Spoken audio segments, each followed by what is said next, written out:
Naharap sa kasong administratibo ang 12 opisyal ng Bureau of Fire Protection dahil sa umano'y recruitment corruption. Ayon kay Interior Secretary John Vic Remulla, pinagbabayad umano ng daan-daang libong piso ang ilang aplikanteng nais makapasok sa BFP. Ang balitang A to Z ni Kim Salinas. Internal, Legal and Legislative Affairs. Isiniwalat ni Department of the Interior in Local Government Secretary John Vic Remulla ang umano'y talamak na korupsyon sa loob ng Bureau of Fire Protection. For the first time, we are showing conclusive proof na ang aplikante ay kailangan magbayad.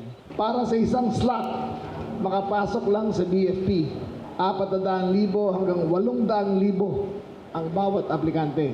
Batay ito sa reklamo ng isang complainant na nagpakita ng screenshots na magpapatunay sa umano'y korupsyon sa BFP. Binibigyan ng instruction yung aplikante kung saan dadaliin yung amount. So makikita po natin, nag-negotiate pa siya kung pwedeng babaan at ihabol na lang yung matitira kapag na-appoint na siya. Sa investigasyon ng DILG sa sumbong ng complainant, tumugma ang bank account numbers ng BFP official sa Region 8 o Eastern Visayas. Sinampahan na ng kasong administratibo ang 12 opisyal ng BFP na sangkot umano sa korupsyon at isinailalim na sa preventive suspension.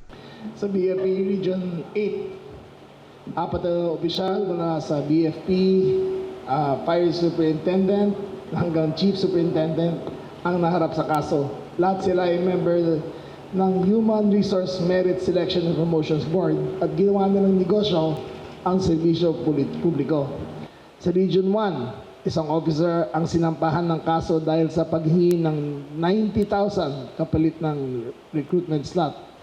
Naka-preventive suspension na rin siya. Nasa 4 na po ang reklamong idinulog sa DILG at 22 rito ang nasa PNP Criminal Investigation and Detection Group na para sa case build-up. Hinihikayat ng DILG ang iba pang biktima ng BFP recruitment slot for sale na lumantad at maghain ng reklamo laban sa sistematikong korupsyon sa ahensya.